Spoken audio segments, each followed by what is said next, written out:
So today, I'm delighted to be joined by Scott Bridgen from OnetTrust. He's the Global Offering Manager. OnetTrust are leading providers of privacy, security, and governance solutions.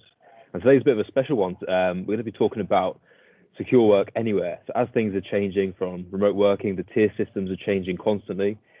How do we secure how we work wherever we're working, whether it's at home, in the office? So Scott, over to you. Lovely job. Thanks ever so much. So this is an interesting one. Everyone calls it the new normal, and it is beginning to kind of feel that way, to be honest with you. It's an interesting point because, look, we've worked in very traditional corporate security and the traditional network environments, and things have been difficult as always because the advent of data and privacy, and then the focus on security, and more importantly, just a good governance. That's always been there, right?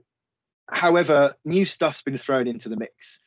Back in March, we were all forced to effectively just work from home, those of us that had the luxury to be able to do so. And the problem that we've got is that it's not just about securing working from anywhere as working from home. It's kind of about secure work anywhere, because some organizations are going to close their offices because actually they've realized that they can operate and function properly in the kind of very non-traditional way of being completely spread out. I mean, don't get me wrong, again, a lot of organizations are very used to their transient employees. However, there's some considerations that, unfortunately, in speaking with customers and what they tell us, that they're not seeing, or they're blind spots. And it's not about the technical aspect. It's not about the things that you expect it to be. It's around the people part of the problem, because we can break it down into three areas, right? We can break it down into people, process, and technology, the world of risk management. Now, technology is relatively controllable and it's a bit more predictable. We can monitor it. It can be automated. We've got maybe a bit of AI and stuff that you can chuck into the mix, but we're not quite in Skynet territory just yet. So we've pretty much got a handle on that. However, it's fallible and people can find gaps and holes. And more importantly, employees can find ways around it.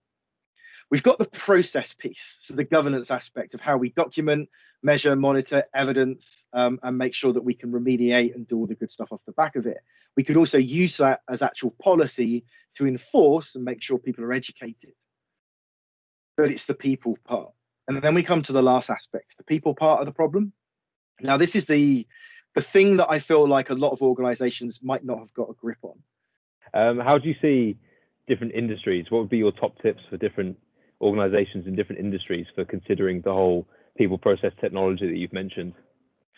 Yeah, look, that's an interesting one, because depending on the different industries are going to have different drivers, and basically organizations should have by now pivoted and reflected on what their short, medium, and long-term goals are.